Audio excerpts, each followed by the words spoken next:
welcome back to Apollo Falconry. We're here today with a very, very chatty little Bill. So this is Billie, this is our barn owl. We've had her since she was 3 weeks, so she was just a very, very ugly little baby. But now at 7, she is this absolutely gorgeous creature.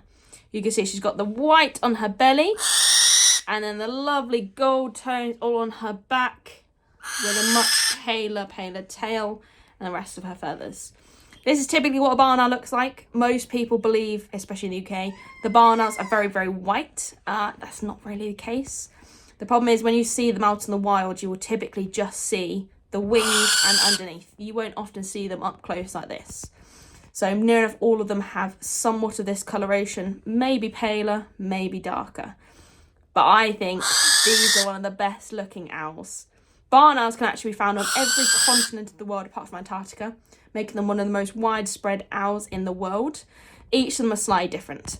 So the British barn owl has to go with our surroundings. So you can imagine this lovely gold is great for top corners of barns, going across corner maize fields, everything. Hello, darling. And then the American barn owl is slightly taller, slightly darker. And then the Australian one is called a sooty owl, and it is the complete opposite to this. Stunning, but I have a very, very big soft spot for these guys. So you can see she's being very nosy. She can hear the other birds. And you can hear Peanut. So she's talking a lot. This is not something they would typically do in the wild. But because she is an imprint, which means she views herself as half human, half bird, she's chatting. She views me as mum, dinner lady, anything in between. Sometimes mate, which isn't great to cross. But she is very, very chatty. But you can see them feathers around her face. Perfect timing. The feathers around her face are designed to give her the best hearing possible. So her ears, you cannot see them. They are right behind her eyes and her facial disc. So you can see all the feathers surrounding her facial disc.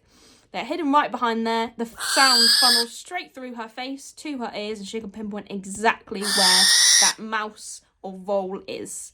So a lot of the diet they would be eating in the wild would be small rodents, nice and easy for them to grab, especially with feet that big. So her feet do look a little bit out of proportion to the rest of her body, but that is just so she can have as much reach as possible, and then she can kill everything that she can. So realistically with owls, a lot of the power is in the feet. There's not really much power in the beak. The beak is only used for tearing, whereas all the power comes from these very big, sharp talons. And she knows that. Don't you, Bill? You chose that time. Okay, thank you. But she is absolutely stunning. But you can see she's got that white on her stomach. Typically, the way to tell the difference between male and female is by the spots. So typically, females will have spots on their chest. Males typically won't. But then you can normally go by their weight. Billie here is a bit of an oddball. She has got some spots, but she is also right in between weights between male and female. So we like to use they, them pronouns. Although I am constantly saying she because of how chatty she is. She does not shut up. So if you do book her for a wedding and you do hear some screaming like this beforehand, please know she is fine. This is just how she talks. And she's clearly not happy with me saying all this. What are you doing? She's not a big fan of the cold. She is really not a big fan, even though she knows she gets a little bit fatter in the winter. Doesn't like it too much. And the problem is, with the weather recently, it's been on-off rain. And the problem is, these guys don't have much waterproofing.